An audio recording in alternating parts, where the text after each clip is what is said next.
आज आहे रविवार आणि 4 जानेवारी. शेतकरी मित्रांनो, आपल्याला मागील आवकनुसार आपल्याला बाजारभाव कसा होता ते आपण या व्हिडिओच्या माध्यमातून जाणून घेणार आहोत.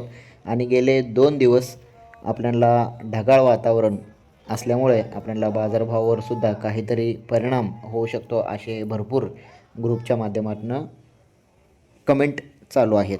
तर सकाळपासून सोशल ग्रुपवर सोशल मीडियावर एक कमेंट सतत आपल्या समोर येत आहे. पाऊस येणार आहे का? कांदा लगेच मार्केटला न्यावा का? आणि याच घाईपोटी जर सगळ्यांनी कांदा एकदम आणला तर भावावर काय परिणाम होतो हे आपण सगळे अनुभवी आहोत, सर्वांना माहिती आहे. म्हणूनच शेतकरी मित्रांनो, आज मी तुम्हाला घाबरवणार नाही, पण सत्य परिस्थिती स्पष्टपणे सांगणार आहे. सुरुवातीला सगळ्यात महत्त्वाचा मुद्दा पावसाचा आहे किंवा ढगाळ वातावरणाचा आहे. सध्या पुढील 1 ते 2 दिवसासाठी सोलापूर जिल्ह्यात विशेष किंवा मुसळधार पावसाची शक्यता नाही.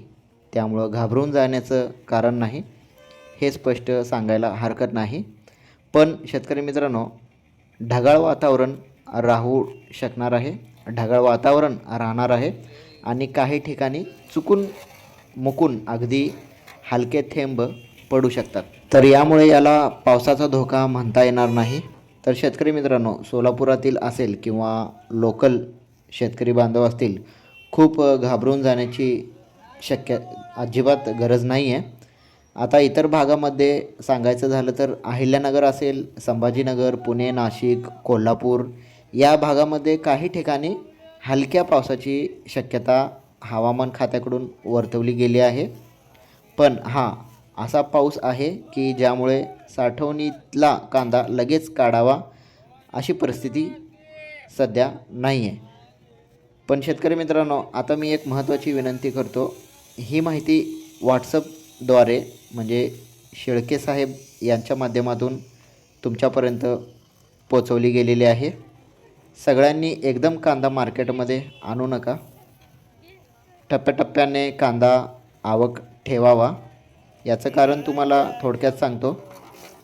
घाबरून आणलेला आवक शेवटी आपल्याला भाव कमी मिळण्याची शक्यता असते.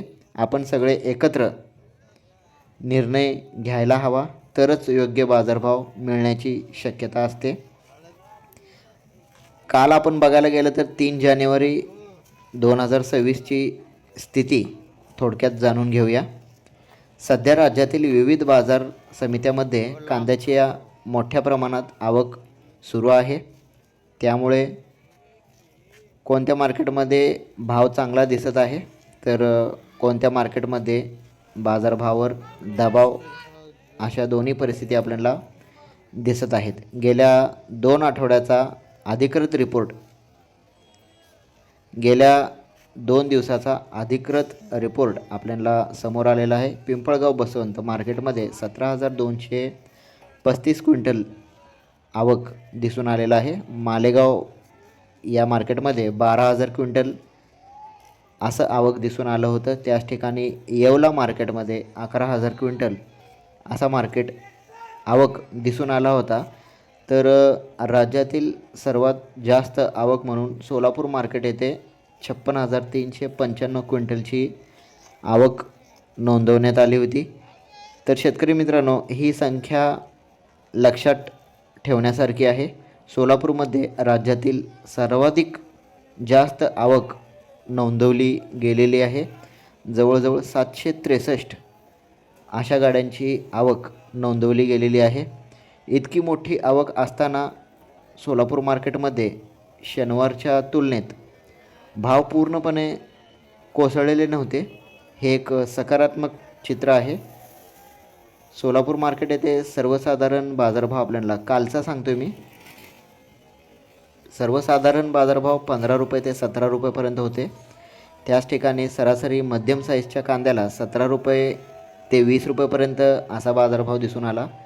काही अपवाद लॉट सुपर गोळा कांदा, ज्याला आपण म्हणतो नारियल साईज म्हणतो, त्या काही अपवाद लॉटला 20 रुपये ते 24 रुपयेपर्यंत असा बाजारभाव दिसून आला. याचाच अर्थ दर्जा क्वालिटी असेल तर भाव चांगला दिसून आला आहे आणि सरासरी ॲव्हरेज मालाला किंवा जो कच्चा माल आहे, ओला माल आहे, त्या मालाला आपल्याला दबाव दिसून आला होता. शेतकरी मित्रांनो, मार्केटमध्ये जाण्याच्या अगोदर किंवा मार्केटमध्ये माल न्यायच्या अगोदर आपल्या गावातील, तालुक्यातील आणि मोठ्या बाजारांची तुलना एकदा करून घ्या. जर तुमच्याकडे दर्जेदार कांदा आहे, अजून साठवण करण्यायोग्य जर कांदा असेल तर घाई गडबड न करता, विक्री न करता थोडी थोडी कांदा टप्प्याटप्प्याने कांदा मार्केटमध्ये आणलात तर सर्व शेतकऱ्यांना याचा फायदा आपल्याला नक्की भेटेल. कारण ज्या बाजारात आवक जास्त राहणार आहे तिथला दर हमखास आपल्याला कमी दिसत आहे. आता सगळ्यात शेवटी महत्त्वाचा मुद्दा आहे, सध्याची आवक पाहता पुढील काही दिवस लाल कांद्याचे दर स्थिर राहण्याची शक्यता दिसत आहे किंवा किंचित नरम राहण्याची शक्यता आहे.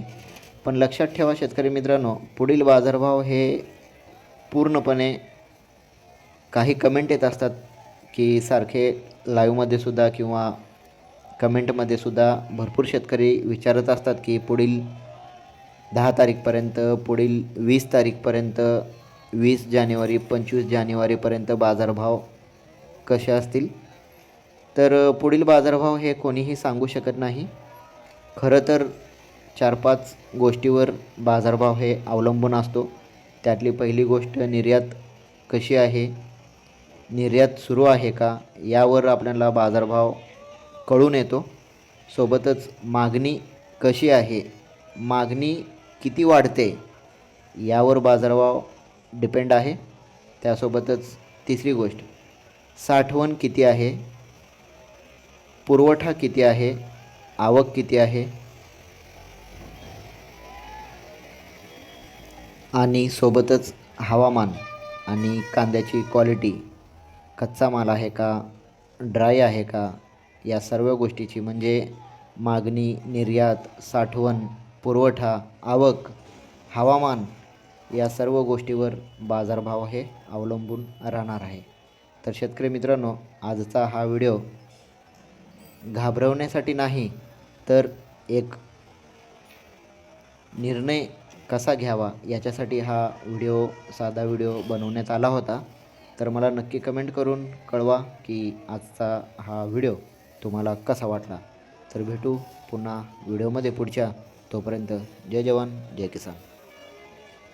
सोबतच शेतकरी मित्रांनो, व्हिडिओ तुम्ही शेवटपर्यंत बघितला असाल तर व्हिडिओला जाता जाता एकदा लाईक करून घ्या, आपल्या यूट्यूब चॅनलला सबस्क्राईब करून घ्या आणि नक्की कमेंट करून सांगा की उद्या व्हिडिओ 10 वाजता लाईव्ह येऊ का 10ला 2 मिनिट कमी